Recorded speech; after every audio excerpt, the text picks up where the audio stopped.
दोस्तों नमस्कार। आईपीसी के बारे में बात कर रहे हैं। बहुत इंपॉर्टेंट चीज़ के बारे में आज बात करते हैं। सेक्शन 4 कहता है कि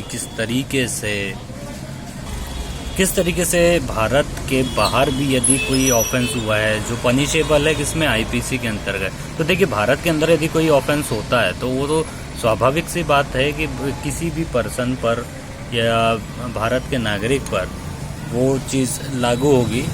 सेक्शन 2 के बारे में बात करते हैं। Punishment of offences committed with in India. कोई भारत के अंदर भी कोई ऑफेंस हो रहा है तो सेक्शन 2 कहता है, उसमें शब्द प्रयोग हुआ है एवरी पर्सन, कोई भी पर्सन हो यदि भारत के अंदर, shall be the liable punishment under this code and not otherwise. तो यदि कोई भी व्यक्ति यदि भारत के अंदर एनी पर्सन करता है इस तरीके का ऑफेंस तो वो आईपीसी के अंतर्गत पनिशेबल होगा।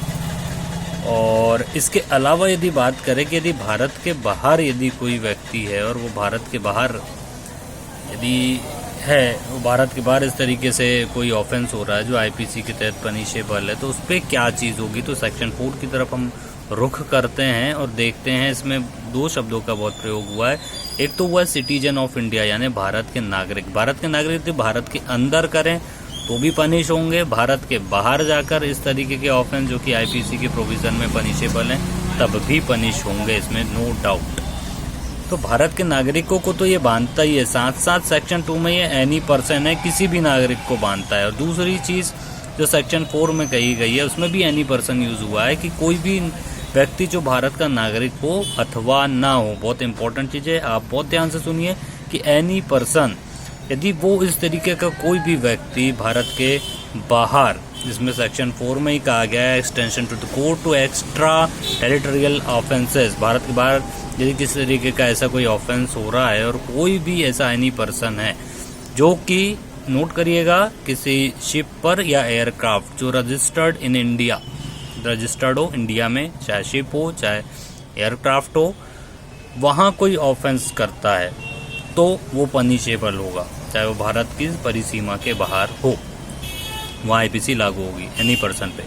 और एक चीज़ है इसमें जो खास है कि यदि कोई ऐसा व्यक्ति है, एनी पर्सन, कोई भी व्यक्ति हो, भारत का नागरिक हो अथवा ना हो ये नहीं है, एनी पर्सन, कोई भी पर्सन हो जो भारत की टेरिटरी के बाहर यदि कोई ऐसा कंप्यूटर सोर्स जो कि भारत से जुड़ा हुआ है, ऐसा रिसोर्सेज, कंप्यूटर रिसोर्सेज जो लोकेटेड इन इंडिया, भारत में अवस्थित हो, उससे संबंधित किसी तरीके का भी कोई कमिट करता है ऑफेंस तो वो भी आईपीसी के क्राइटेरिया में आएगा।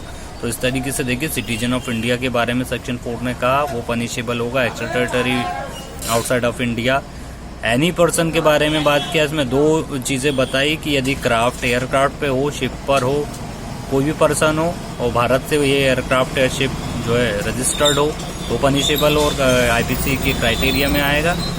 और तीसरी चीज़ ये कही गई कि एनी पर्सन के बारे में बात की गई कि ऐसे कंप्यूटर रिसोर्स जो भारत में लोकेटेड हो उसके संबंधित कोई अपराध करता है तो फिर वो भी पनिशेबल होगा। ऑफेंसेस और कंप्यूटर रिसोर्सेज को इसमें एक्सप्लेनेशन में डिफाइन किया गया है। कंप्यूटर रिसोर्सेज को वही माना गया जो क्लॉज के है section 2 of information technology act 2000 का। और इसके देखिए इलस्ट्रेशन पे बात करते हैं कि कैसे होगा कि यदि एक कोई व्यक्ति है वो is in citizen of India, वो भारत का नागरिक है और कमिट्स मर्डर इन युगांडा, किसी युगांडा में वो एक मर्डर कारित करता है, किसी का मर्डर करता है, he can be tried and convicted of murder in any place in India.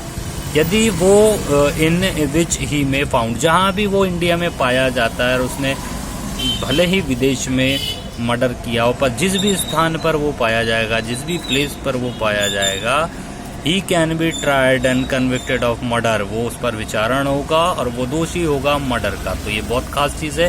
तो सेक्शन 4 बहुत इंपॉर्टेंट है। सेक्शन 2 के साथ हमने इसे बताया। देखते रहिए। Thank you very much.